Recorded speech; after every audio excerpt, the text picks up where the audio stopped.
Welcome to Boids 3, the third in a series of browser-based simulations exploring one of the most compelling intersections of computer graphics and behavioral science, emergent behavior.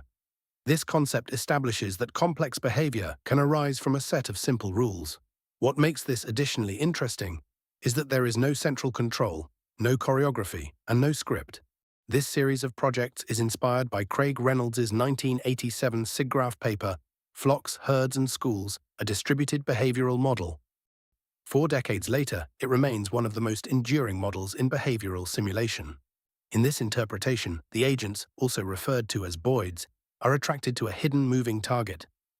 This provides a degree of influence without overriding the emergent behaviour that drives the simulation. For each frame, every Boid in the group evaluates its immediate neighbours and responds to 3 rules: cohesion, separation, and alignment. Separation considers if neighbouring Boids are too close to the subject. If they are, the subject is compelled to steer away. This prevents the group from collapsing and maintains spatial integrity among individual Boids. Alignment attempts to match the heading of those in the immediate vicinity. As a result, this creates the flowing, directional coherence you see in real starling murmurations or schools of fish. And cohesion compels the Boids to move towards the group's average position. This is the binding force, the gravitational pull that keeps individual Boids connected to the collective. No single Boid has awareness of the whole group. There is no leader.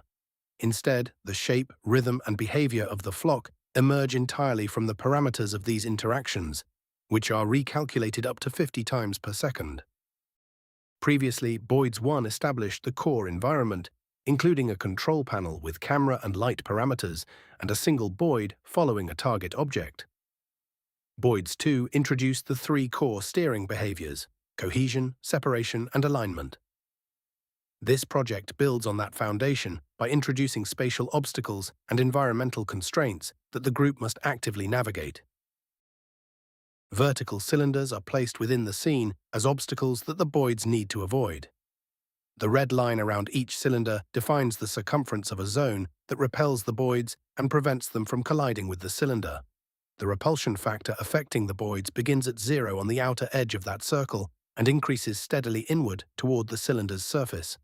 The wider that zone, the more gradual Boids are deflected, producing gentle, smooth trajectory adjustments.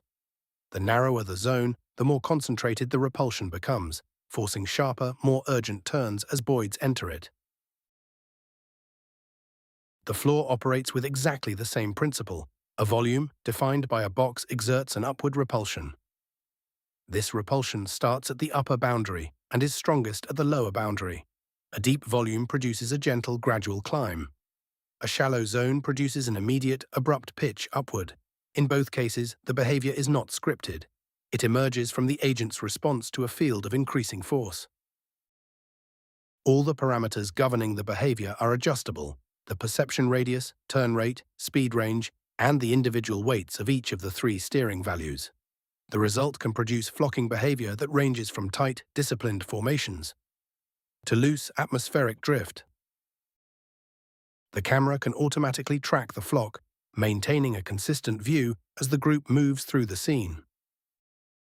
Flocking dynamics have direct relevance in media, from crowd simulation in film and games to the choreography of autonomous agents in virtual production pipelines to generative installation design, where spatial behavior needs to feel genuinely alive rather than scripted. In extended reality, this kind of real-time emergent system opens up possibilities for environments that respond organically to live performers, objects, or data, rather than playing back pre-recorded animation. In the next project, Boids 4 will continue this exploration and development, including the introduction of a predator agent, a disruptive second entity that triggers scatter and evasion responses within the flock. In subsequent versions, the intention is to develop agents with memory systems that become aware, learn, and then adapt their behavior accordingly.